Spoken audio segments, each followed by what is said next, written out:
ഈ വീഡിയോയിൽ ജപ്പാനുമായിട്ട് ബന്ധപ്പെട്ടാണ് നമ്മൾ കൂടുതൽ ഫോക്കസ് ചെയ്ത് നോക്കുന്നത്. ഇതിൽ പലരും ഇന്ത്യക്കുള്ളിൽ ഈ ജപ്പാന്റെ പ്രധാനമന്ത്രി രാജിവെച്ച ഉടനെ തന്നെ വലിയ രീതിയിൽ ബാനർ അടിച്ച് കോൺസ്പിറസി തിയറിയുമായിട്ട് മുന്നോട്ട് വന്നതാണ്. അതായത് അമേരിക്കയാണ് ഇതിൻ്റെ പുറകിൽ, അമേരിക്ക അയാളെ കസേരയിൽ നിന്ന് വലിച്ചിട്ട മാതിരിയാണ് വാർത്തകളൊക്കെ പടച്ചിറക്കി വിട്ടത്.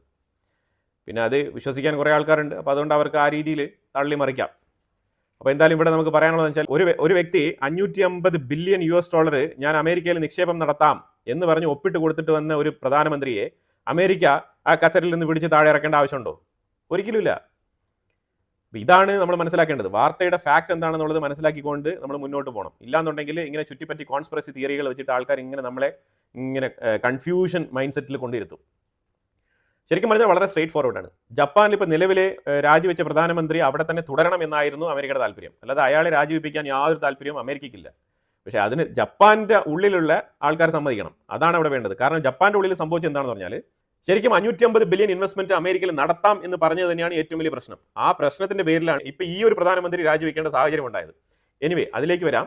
ഫ്രാൻസിന്റെ വിഷയത്തിലേക്ക് വന്നു കഴിഞ്ഞാൽ ഇപ്പോൾ നിങ്ങൾ നോക്കൂ, ഗ്ലോബലി തന്നെ ഒരു ചെറിയ അൺസർട്ടനിറ്റി ഉണ്ട്, പ്രത്യേകിച്ചും പൊളിറ്റിക്കൽ അൺസർട്ടനിറ്റി. അതിൽ നമ്മൾ നോക്കി കഴിഞ്ഞാൽ ഫ്രാൻസ് നമ്പർ 1 ആണ്. കാരണം ഫ്രാൻസിൽ ഏതാണ്ട് ഇപ്പൊ മൾട്ടിപ്പിൾ പ്രൈം മിനിസ്റ്റർമാരാണ് മാറി മാറി വന്നു പോകുന്നത്. കാരണം വേറെ ഒന്നുമില്ല, സപ്പോർട്ട് കിട്ടുന്നില്ല. ഇപ്പൊ ഇമ്മാനുവൽ മാക്രോൺ ശരിക്കും പറഞ്ഞാൽ ഹ്യൂമിലിയേറ്റഡ് ആണ്. എന്തുകൊണ്ടാണ്? അയാൾക്ക് ഇപ്പോൾ എവിടെ പോയാലും ഒരു വോയിസ് ഇല്ല, ഒരു വോയിസ്ലെസ് ആയിട്ട് മാറിയിരിക്കുകയാണ് ഇമ്മാനുവൽ മാക്രോൺ. ഇപ്പോൾ യൂറോപ്യൻ യൂണിയൻ ആയിക്കോട്ടെ, റഷ്യ ഉക്രൈൻ വിഷയമായിക്കോട്ടെ, അതേപോലെ ജർമ്മനിയിൽ പോയി സംസാരിക്കുന്ന വിഷയങ്ങളായിക്കോട്ടെ, അതേപോലെ UK-യുമായിട്ട് ബന്ധപ്പെട്ട വിഷയങ്ങളായിക്കോട്ടെ, ഗ്ലോബൽ വിഷയങ്ങളിൽ ഒന്നിലും തന്നെ ഇപ്പം മാക്രോണിന് ഇടപെടാൻ കഴിയില്ല. കാരണം എന്താണ്? മാക്രോണിന് വോയിസ് ഇല്ല. കാരണം മാക്രോൺ എന്തെങ്കിലുമൊക്കെ ഒരു പ്രോമിസ് കൊടുത്തു കഴിഞ്ഞാൽ ഫ്രാൻസ് ഇന്നത് ചെയ്യും എന്ന് പ്രൗഡോട് പറയാൻ പറ്റത്തില്ല. കാരണം എന്താണ്? അങ്ങനെ ഒരു പ്രോമിസ് കൊടുക്കുന്നെങ്കിൽ അത് പാർലമെന്റിൽ വെച്ച് പാസ്സാക്കി മുന്നോട്ട് കൊണ്ടുപോകാൻ കഴിയണം. ഫ്രാൻസ് പാർലമെന്റിൽ അഗ്രി ചെയ്യാത്ത എന്തെങ്കിലും ഒരു കാര്യം ഫ്രാൻസിന്റെ ഉള്ളിൽ നിന്നും മറ്റൊരു രാജ്യത്തിലേക്ക് നടപ്പാക്കാൻ കഴിയുമോ ഇമ്മാനുവൽ മാക്രോണിന്? ഒരിക്കലും കഴിയില്ല.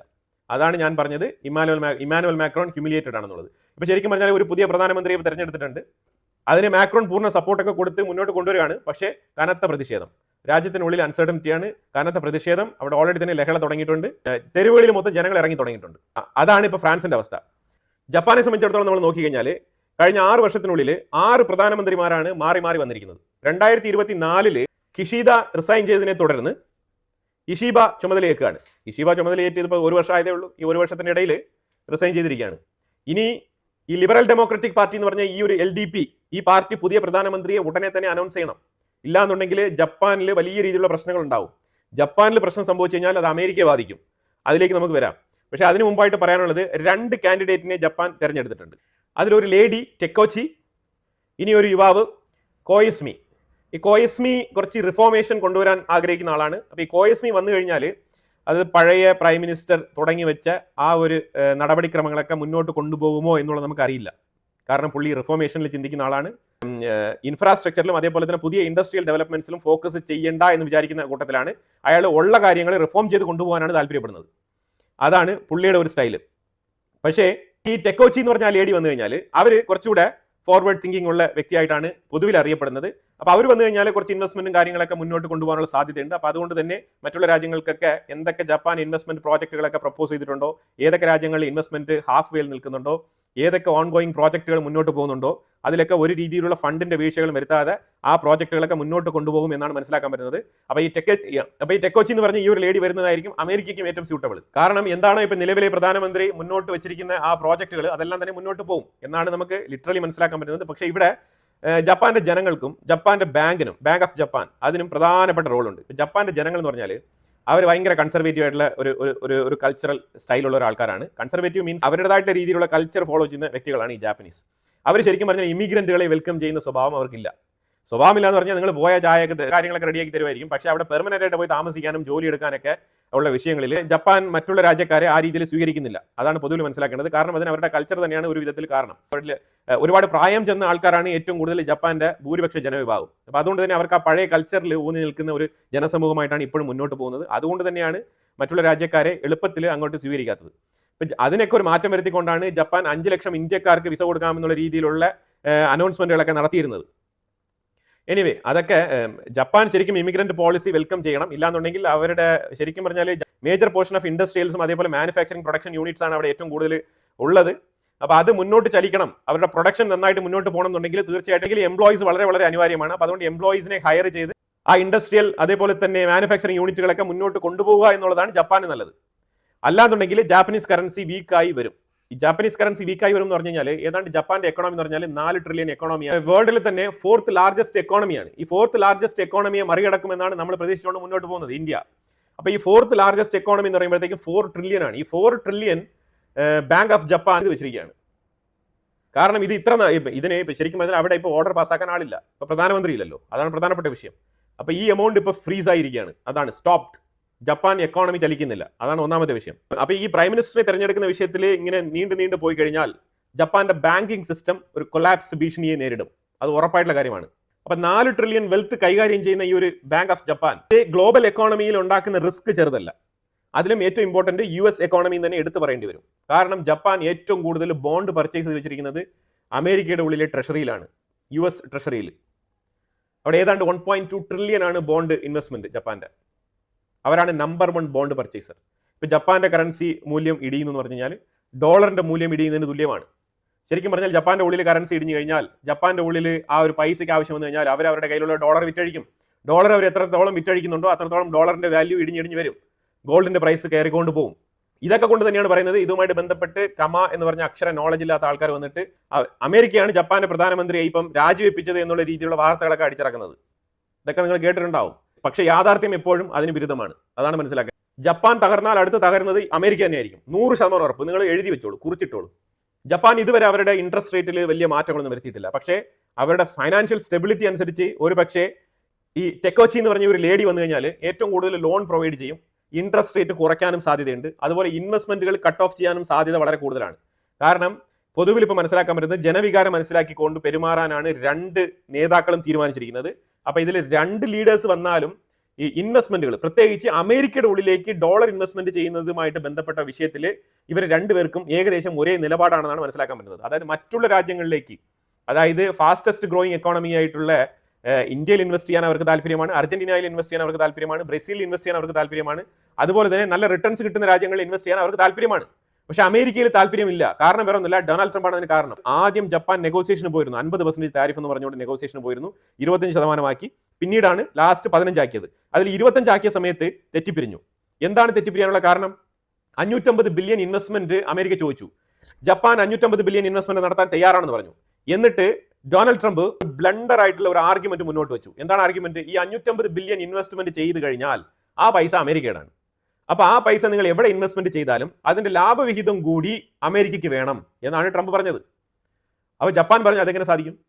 ഞങ്ങളുടെ പൈസ ഞങ്ങൾ ഇൻവെസ്റ്റ്മെന്റ് ചെയ്യുന്നു, അതിന്റെ പ്രോഫിറ്റ് ഞങ്ങൾ എടുക്കും. അവിടെ വെച്ചാണ് തെറ്റിയത്. അപ്പൊ അമേരിക്കയുടെ മോഹം എന്താണെന്ന് മനസ്സിലായല്ലോ. അമേരിക്കയിൽ പോയി ഒരുത്തൻ ബോണ്ട് പർച്ചേസ് ചെയ്ത് കഴിഞ്ഞാൽ പിന്നെ ആ പൈസ മറന്നേക്കുക. അതാണ് അമേരിക്ക പറഞ്ഞു വെക്കുന്ന പുതിയ പോളിസി. എന്തുകൊണ്ടാണ് ജപ്പാൻ ഒരു ലീഡർ ഇല്ല എന്നുണ്ടെങ്കിൽ എക്കോണമി വീക്ക് ആവും എന്ന് നമ്മൾ പറയാനുള്ള കാരണം വെച്ചാൽ, നിങ്ങൾ ഫോർ എക്സാമ്പിൾ ഡൊണാൾഡ് ട്രംപ് ഉണ്ട്, നോക്കിക്കോളൂ.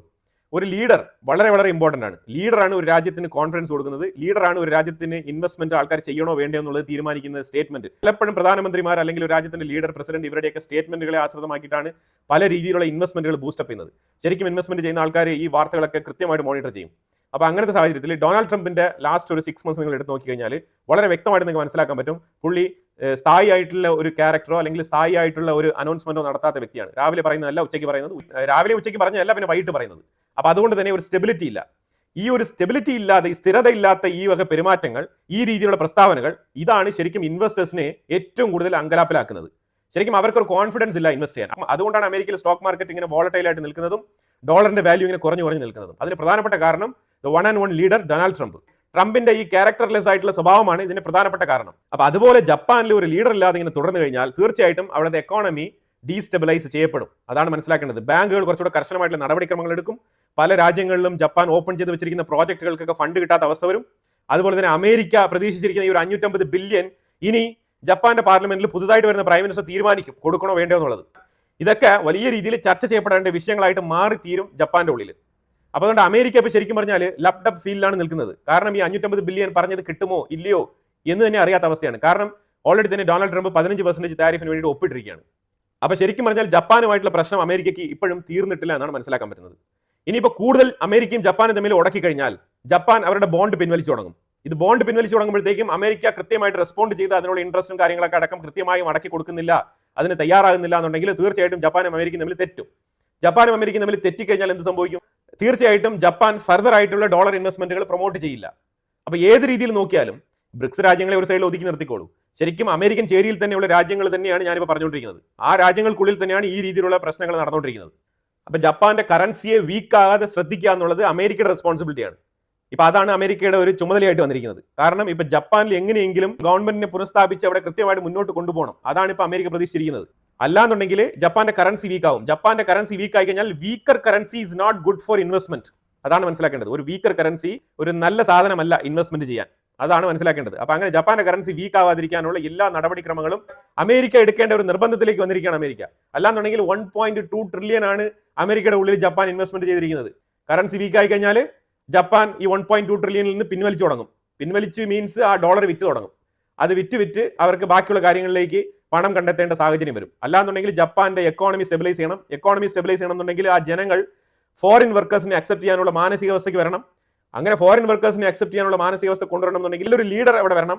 ആ ലീഡർ കൊടുക്കുന്ന വാഗ്ദാനങ്ങൾ പാലിക്കപ്പെടണം. ആ വാഗ്ദാനങ്ങളിലൂടെ ഈ ഇമിഗ്രന്റ് വർക്കേഴ്സിനെ കൊണ്ട് നമുക്ക് ഗുണമുണ്ടെന്നുള്ള കാര്യം ആ ജപ്പാനിലെ ജനങ്ങളെ പറഞ്ഞ് മനസ്സിലാക്കണം. ഇതെല്ലാം തന്നെ ഒരു ചെയിൻ ഓഫ് ഈവന്റിൽ കണക്ട് ആയിരിക്കുന്ന വിഷയങ്ങളാണ്, പോയിന്റ് ടു പോയിന്റ്. ഈ പോയിന്റ് ടു പോയിന്റ് കണക്ഷൻ കൃത്യമായിട്ട് നടന്നാൽ മാത്രമാണ് ജപ്പാൻ ഒരു ഫ്യൂച്ചർ ഉള്ളത്. ജപ്പാനിന് ഒരു ഫ്യൂച്ചർ ഉണ്ടെങ്കിൽ മാത്രമാണ് അമേരിക്കൻ ഡോളറിന് ഒരു ഫ്യൂച്ചർ ഉള്ളത്. ഇപ്പൊ ഇതെല്ലാം തന്നെ ഞാൻ ജപ്പാനെ മാത്രമല്ല ഫോക്കസ് ചെയ്ത് പറയുന്നത്. ഓൾറെഡി തന്നെ ഈ വെസ്റ്റ് സൗത്ത് എന്ന് പറഞ്ഞുകൊണ്ട് ഡോളറിനെ വീക്കൻ ചെയ്യാൻ ഓൾറെഡി തന്നെ ഒരു ചേരി റെഡി ആയിട്ടിരിപ്പുണ്ട്. ചൈന, റഷ്യ, ബ്രസീൽ ഈ രീതിയിൽ ഒരു കൂട്ടായ്മ റെഡി ആയിട്ടിരിപ്പുണ്ട്. അപ്പൊ അതിനോടൊപ്പം ജപ്പാനും കൂടി ഇൻഡയറക്റ്റ് ആയിട്ട് അടുത്തൊരു ചേരിയിൽ നിൽക്കുകയാണ്. അവർ ഈ ബ്രിക്സ് ചേരിയിലല്ല, ഇൻഡിപെൻഡന്റ് ആയിട്ട് ജപ്പാനും കൂടി ഡോളറിനെ വീക്കൻ ചെയ്യാൻ ശ്രമിക്കും ഇൻഡയറക്റ്റ് ആയിട്ട്. ജപ്പാനെ അമേരിക്ക പ്രൊട്ടക്ട് ചെയ്തില്ല എന്നുണ്ടെങ്കിൽ. ഇതാണ് ശരിക്കുള്ള യാഥാർത്ഥ്യം. ഇത് എക്കോണമിക്സിൽ വല്ലതും ധാരണയുള്ള ആൾക്കാരുണ്ടെങ്കിൽ നിങ്ങൾക്ക് വളരെ വ്യക്തമായിട്ട് ഞാൻ പറഞ്ഞ വിഷയം എന്താണെന്ന് മനസ്സിലാക്കാൻ പറ്റും. അപ്പോൾ എന്തായാലും കുറെ ഇമ്പോർട്ടന്റ് ആയിട്ടുള്ള വിഷയങ്ങളാണ് ഞാൻ ഈ വീഡിയോയിൽ പങ്കുവച്ചത്. ഇതിനെക്കുറിച്ചുള്ള അഭിപ്രായങ്ങൾ കമന്റ് ബോക്സിൽ രേഖപ്പെടുത്തുക. കൂടുതൽ വാർത്തകളുമായിട്ട് അടുത്ത വീഡിയോയിൽ വരാം. Thank you so much.